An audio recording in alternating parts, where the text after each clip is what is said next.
Isempi ka wenum ho ene yede besomo aseda no yafama KASE3 Ghana Limited se opas asia mansu ne ho nkrata sem bibia di mo no KASE ena wo se odu eni kire free kran kwesi tamale yo asase e wo man no afanan ba bia uni sika wutwa ne bumo emo akwanya ma otwa ne kakran wene be ba ho so na so waya asase wura uni mpanyufo ni nkomo e wo 0302963740 0302963740 now ni KASE3 Ghana Limited enkasa apafo awie eyeme ejamintamene nana aba ejeba fika ye ho na yenhye ensem na se emfa emma wo yes ambo Mothers FM Yasha kase bonase ewo police for ensensemu na no June bosome ne da etoso miensa asembi edi bone ewo nkrampumpune mantem Accra Central jato ho ma ne hyenia mapa dwedifo eho kan ankrankra ho kan ema police barracks police fo fia na ewo ho nche ho no o ha so niama shepa ama ye kase no police fo be se eduana mienu obiare na ebusia omunya baby nama omani abo abiem pa abani be mu ntempara ema mienu de wanya baby ekura won na wanya webi de wati tof kwan nti aduanan na kaaye no ena asabre no omani abo abiem soafo a ohwe yamandwe ye ho nsem so honorable Muntaka Mubarak eni mpanyufo edi nkomom ama akwakowie se omudi asrafo abamu bi 48 engineer regiment fo abamu a wo ba abeboa na enimanimu ya omape baby abobo bibi kakra ama police fo edi wo tiato afi enu echi no aban ehwe no kwan se obesi abrese eto aso 9 anase enum edi abon police fo no sene obenya baby edi wo tiato. All the 42 families we've gotten accommodation for each of them except 2 now. Only 2 constables are hanging, and we are very hopeful that worst case scenario by Monday everybody will have gotten some decent place to put their heads. This morning, myself and IGP and the Chief of Defense Staff and the National Security Coordinator were wondering whether, as an interim measure that we can do quick, whether we should not bring the 48 Engineers Regiment to quickly see if we can do, and I was telling the National Security Coordinator and the CPS, I believe that maybe we have to do some 4 or 5 story thing that can take more people. That is more than that makes ensure that there's all the things. But we have the police units. They are very good. The architect is there. They have their services unit. We'll be collaborating with them and see.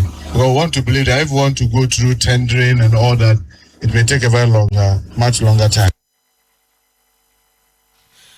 Honorable Muntaka Mubarak na yatene nkano swafo a ohwe yamandwe ho nsem so na mampanyi Abadae chire Professor Jane na opoku agiman se police council no ono na wada no ohwe atoto niema o si de asie no fire service for tempara munhwehwem na yehu de antipoti emeja no ehye 15,000 to each family for them to be able to buy some clothes, and then the Accra Metropolitan Assembly also gave 120,000.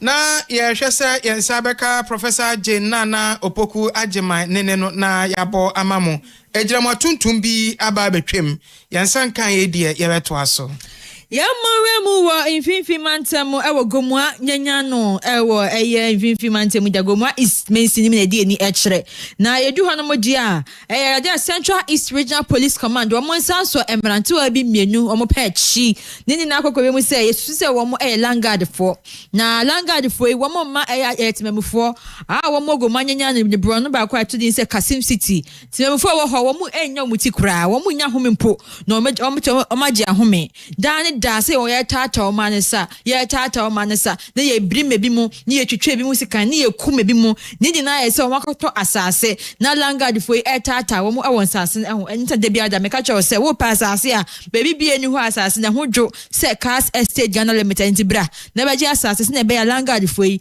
wo mu entata wo mu entete wo enya wo yakayaka de na no na posifo e santima fo e dede yo monche Langard fo yo yehu so mo sheho intelligence ahodo atemufo di aboa postifo ntino me no ka say de Langard for postifo chimu say wo ma kire mienu na mienu o ma kire wo no leader no wodi ta ekuo nyim no ne dia beto adwa UN Sani Efreno, I with the UN, when the Dr. UN, name UN, and the actually no, and I think Bakubia or council, so you could no, I will be almost I will Kasim City Honum. Now I'm prempreno, I brand Baku D. A Kasim City Landlords Association, no enim, a ras somewhat de la quechu, were not an elbow post for a basu ye papa say, say ye be bo mama ne say langard for eta tayen na intelligence be mo pebia so ye bo amo edma wonti no mo atumi abom homoden achi wo mo leader ne kra pani kra ne po ene kuye kra ye ni kra age ho ene nti no wo mo bo post for abaso say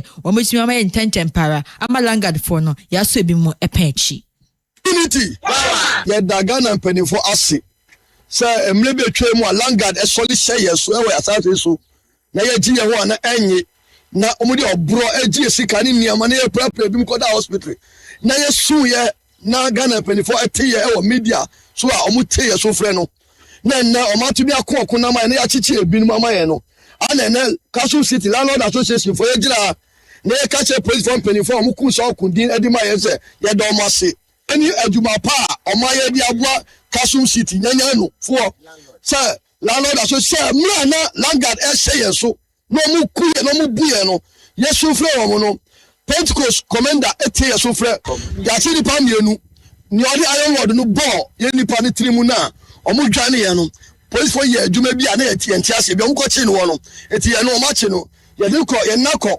remand ana ye ni ko no ma say on the 19th year sam right to them ama remand ana enura ya chi UN na UN na ye omu pani omu gangaria eti ye person meja UN no nkofo ni o eduma nya apofo no hye no na omu nya omu di na asundwe enye aduma e wo KASE City nya no a Yora Samo Della Quechu or no a convener Edma City Kasim City Landlords Association.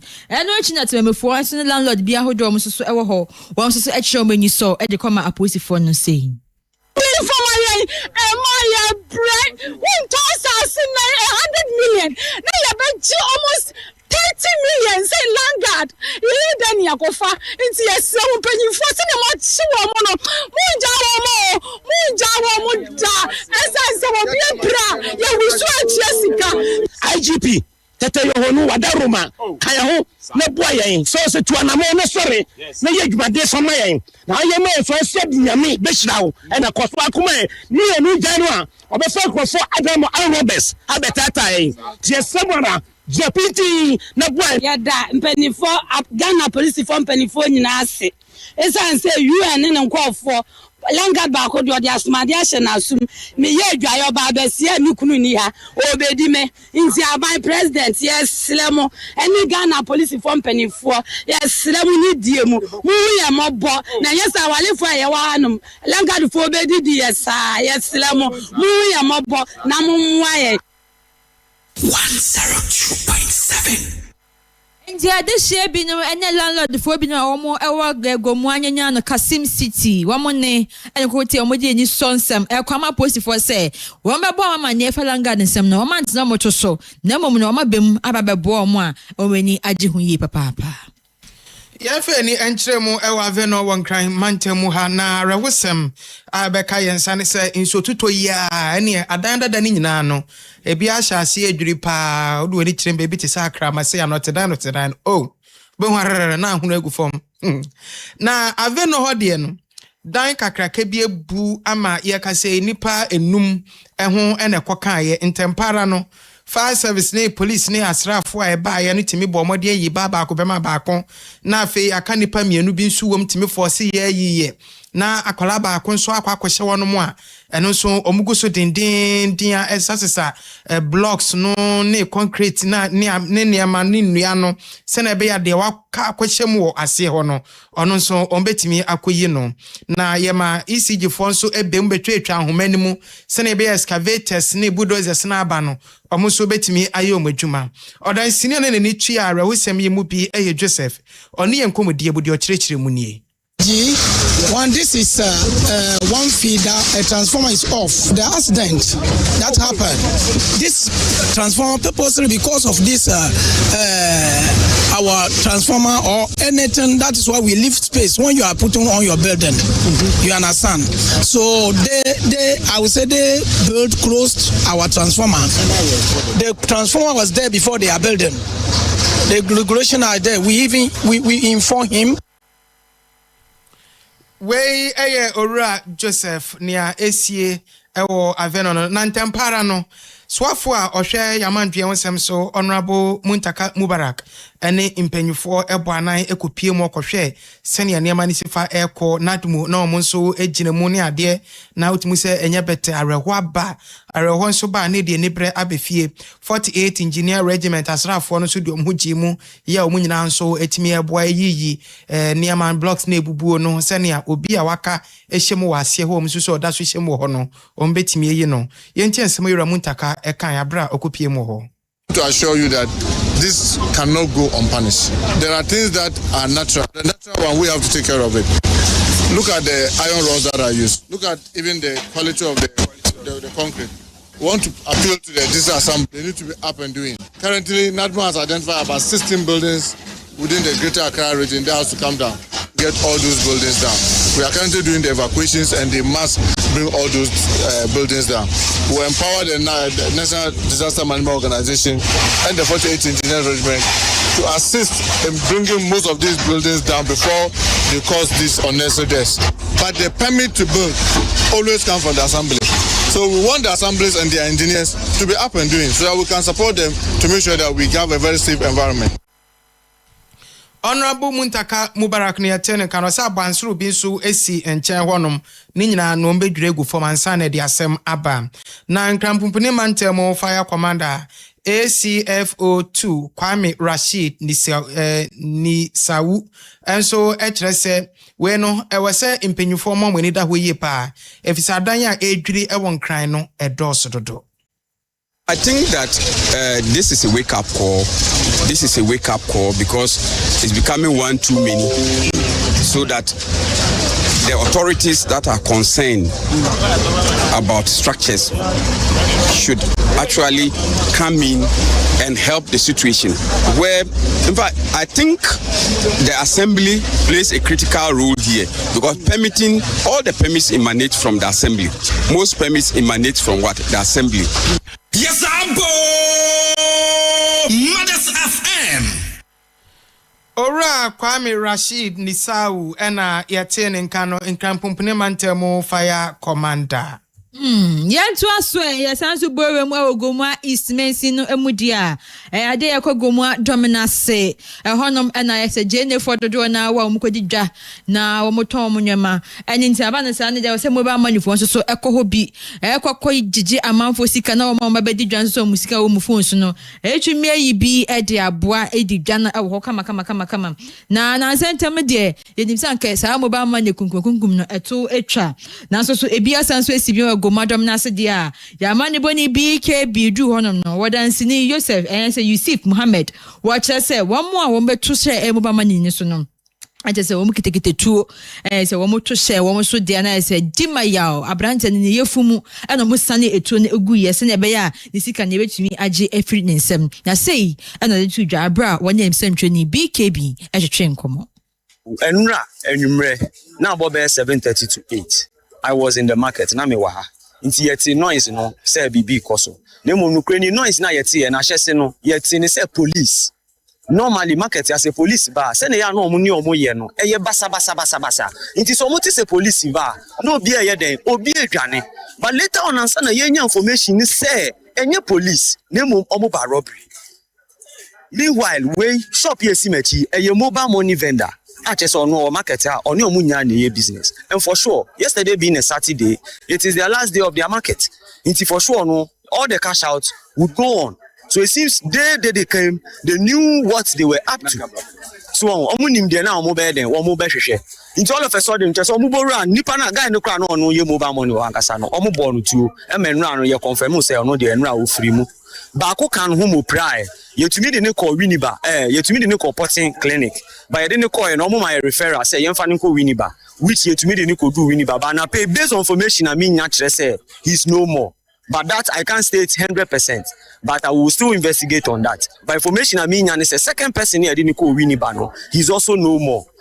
And dear ono asoso was to oni mususo no ono soso na ndie nra na otofom nukreni oba mo ba ye no munye ska wo mo ho o se na mo che no ebi kon ne kokoso e na nemfin Yusuf Mohammed Nanusi Apenso so na chairman ewo Goma Porting Neighborhood Watch Committee ora Ebo Anderson won so eche say empempem mo tunsa e dia frɛ IGP say womrai wo medum wo mo isan say Goma dom na police command no wo mu eni nyoma kra se na be ya wo so ntokwa no betumi akobi na akronfo no wo mu nyomo esiani esi woneda say there or the leadership of the market and a regional minister or a stakeholder a busy chief executive or a stakeholder in performance now 1 year proper arrangement now one board security for ankasa now one secure this market the Sunday or generate ska no be na sebi obotumu achade no be na sebi ebi obotumu abobo no be na sebi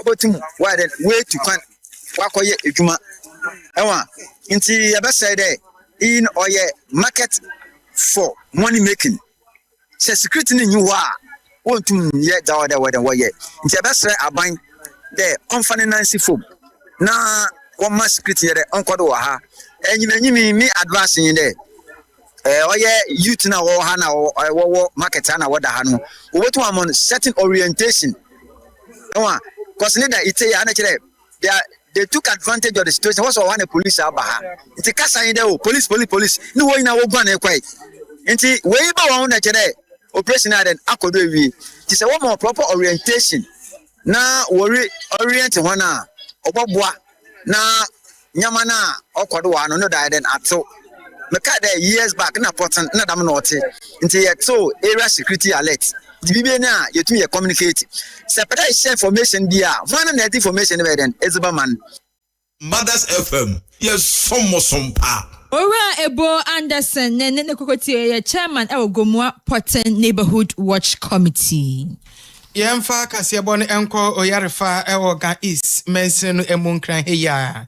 Na nso ye toto ya na no peni betwe na nya asem ketwa e wo oyarefa ho Yellow Estate area mu honum nso abomma baby ya window level maza TV na nso de koka pa na dem wan pepe obwa inso edi ne papa ya de ko ni pambo na twese akwa ya asem ye kasa de hye bebre etu afie omufia omunya baby na banyo na nsa enene a nso no edi saa ensamone na fe na twetwe nkakra na nso edi ehu na abehye amanfo mu ebinom so abonyenyen wohu de wokọ ene de awoba de wodi nso ayede de obehye nso akwakoye boachibidin Ora Johnson edua oka nkrofo ho ekoka edua mu no eho ena wotre sese no ebini mu hia atade pa so wobehye esensuo ni yesa na omudwane firifie ni ehya na boxer no singlet no na da so ha hyew no mo ni ade na ma ni sei na wosom sa so mo ho no mo ni ade na himfi onyum nyina atimi ye kama ni nyina no akwakoye asemti omani abo abie mu pa. Some of my children are over there.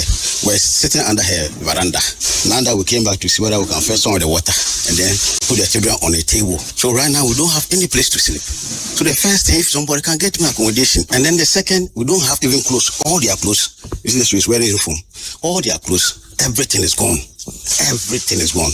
About 90% of our things are washed away. I mean, my ready. So you better gata. Obia for sikase in Fambra. My ready. But because in so inside the area meaning to know. Met you had your own amount of soup and channel. You bet you now come my on my gata. It is no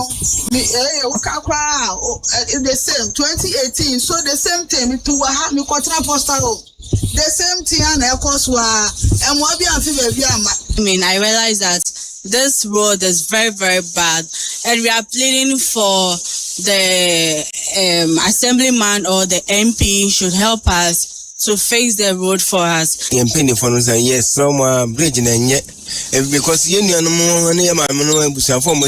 so to mo brepa because ye krana ye trotro fa kwa ye bre so obi yare krana person fa isiana won't me fa because the bridge is They say no cause yana I saw balance on see a petrol tank price yana waka kwem. She says peppers was riding. Time mufu ewo yarefa na yete omonka na nwechi na urban geographer or lecturer ewo University of Ghana Professor Ebenezer Fokuo Amankwa o kire se krokasie mu ye mplani ye na one plan ye so asa na ya na ekowie no. Stress only occur when hazards meet vulnerable conditions. So if we don't deal with the vulnerable conditions that expose people to these hazards and then create a disaster, which is the flooding that we are always talking about, or fire or destruction of buildings, then we are only dealing with the symptoms. Let's make sure that we control development through planning and also through enforcement of the laws, which we spoke about earlier. Once we are able to put those things in place, then we can channel resources and efforts to deal with the excesses that come through the demolition and the dredging and all of 102.7.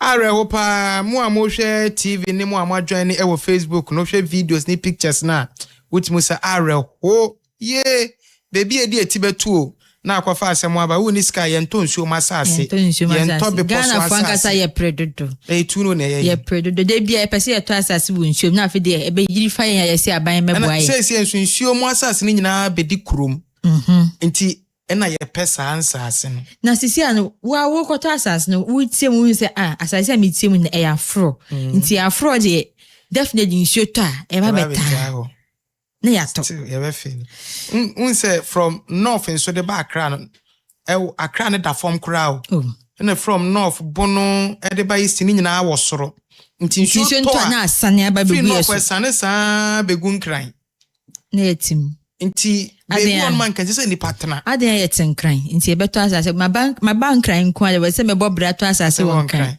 ena de asem ne nam Yego search na mu awo insu yiri mu enyeme no kase die Accra Kwantimpon de kwakumaye Kaswa highway na me no kase die abusua jai enye wo mo tete be kwan ni na SCC junction wo mo te ho ni na won say kwan egusu aye ntin SCC ade kwa atala ho ade ko weja no abusua for amanfo fie amanfo nwuma amanfo shops bibia say nyamani na say nsuo ejiri afa wo nyama na amatimemufo a wo ewo ho empempem wo esu epop na say empanifo emamedum mo say sa kwan na kasa na won say expressway obia na sa kwan su bi enti wo stress empanifo eme kwan mo say na be ya nsuo a etotototo empempem enwa nsuo nipo de jai say eto ni wo ye nwi na wo ja kaka ni wo nwi na wo say wo say amanfo nyama dodo na timemufo su ebi enyi. It's very no because say what try so crossing soon and soon do beko. Ka kwan to me ma. Gat no to no be ye no. Nya muasi. Insuo to a insuo na mfam. Ahai na insuo to a cars into me nko je say yanka se na be yi cars no. Efi insuo ni mu. Me ba ye na insuo ba ni fie ho. If 3 years going let the insuo start say be fie. Into wo sha. Ya ta beti kwan no. Se na be ya insuo ni engwa be fie ho. Gata kese omo ye kwan no that time no. Omo ye gata kese covered one ayema gata no so no omo ye nkara no omo ye te se free ha kosi mi gate ya no omo ejai no masa akopie baby foforo no omo ye kakra no omo ejai ti gata no omo kakra no omo aye nkara no emu asa ayema aka no major road Ecowas road so omo ma omo bo no omo fa omo ni omo hwe aduma no and so ayira efa manfo atimi project kan kwa akowura other side is that you having the vim to cross. That's the only chance that you can get to town. If you can't cross, then that means that you're not going to work or you are not even going to market to get food or nothing. Some of those who are brave, they hold each other's hand to support each other so they will cross. So that in case one fall, they can easily pick him up. For the past 8 years I've been here, it wasn't easy at all. Mothers FM, yes, some pa. Adehye bia wo mo ewo SCC emontene eso amprempren de nsuo ejiri fa wo mo a wo mo nya baby efa wo muti ento mpo se wo mo ekwa adwuma po a wo maka nsinsen mu nsuo wo manim nsuo mechi wo maka mfimfin a wo mo nya hwe a enyeyi Now no never be told just Confornoti Teaching Hospital, say emergency and accident unit one. A wabwa peswa ma. Unya baby mpo enyin and the same thing for and say my emergency case be ma ho mo fanko ewo won chenchen ne afrancho honomo ni menhia hospital ne nchenchen honomo sa etimetim honomo sa na omofa cases ne enko eba ne sa na ban se da bi wonti bi da so afo a ohwe yapom de wonsem so community kind of trailer tintintin suspend Confornoti CEO no eba ne sa pe doctor si mini kumomoti kwa pa so monti ase ye ka se ya na omako strike ama de hia ekọ Confornoti free last week no over 5 6 ni mu nyina na chese omani abo abie mu papa omunya nurses ne doctors midwife crampo ema ne hwe ayafo ntina akwakoya asempa oraba akwa ni di nkomo baba aliba na oye asthmatic patient a chese utumu se ote so pa na afi waba bedu ya se doctor ni ho yetimi ma wedru na areho. Yesterday around 6 o'clock. And yesterday, so I came for results of lab. The doctor asked me to go and pay for lab. And I collected around 2 o'clock. So I waited to see a doctor. And later on, around 6 o'clock, the queue was almost about 50 people. So I left and went home. I came back this morning around 6 o'clock. And they asked me to wait. Up to now, it's 12 o'clock. My results is with me. There's no doctor to attend to me. So I'm now going home. I'm an asthmatic patient. And when I came, they asked me to come for the lab. I should eat. So I was in. Anti I have one bina yeti wonka free Confornoti no na eba ne sa na santemantem so for Dr. Frank Amwako hine makonta ono so edne hoji mu bi ene nurses ne doctors ne kokohia butubutu pa ama ye ka say adwobrɛw aba. If we reach a resolution, however, they will make the communication themselves. So I'm sure that in the course of time they will do that communication. Once they do the communication, then we'll carry that from there. But I want to assure the public that Ashanti region is central when it comes to health delivery. But we carry the burden of both the northern, the middle, and the Ashanti itself. So if we have our only tertiary hospital breakdown in this manner, then most definitely it's going to affect us. So we're taking all the steps in making sure that these issues are de-escalated. Or we are working on a concept where we could have reverse referrals. So say Tamu Hospital could not manage the situation, they brought the person to Confornoti. We've been able to stabilize the patient for a certain number of days. Can we do a reverse? Dr. Frank Amwako hine na yetene nkano asante mantemu so afonta konta boadwuma minu aba so chia. Yenwie kran farma odia enya ebola ho nsensem ya eno na ma Dr. Grace ayensu dan kwaguso a chese omuguso aboadwuma se na be ya ebola na ebi enwem wo mangan mu hase. Even though Ebola hasn't come to Ghana and we don't have any suspected cases, we have to be prepared. So emergency preparedness is what is going to prevent the disease from entering the country. So today we came to Elibu precisely to assess the preparedness of this particular border because Elibu is the second. Mama Grace ayensu dan kwa nene ne kokotie abusiafo ye de esi Abadae KASE aha ena be mama kwa ne na esi midin nana aba ejeba mene ejaminta sabridie yakra munyina live worship eba beto aso.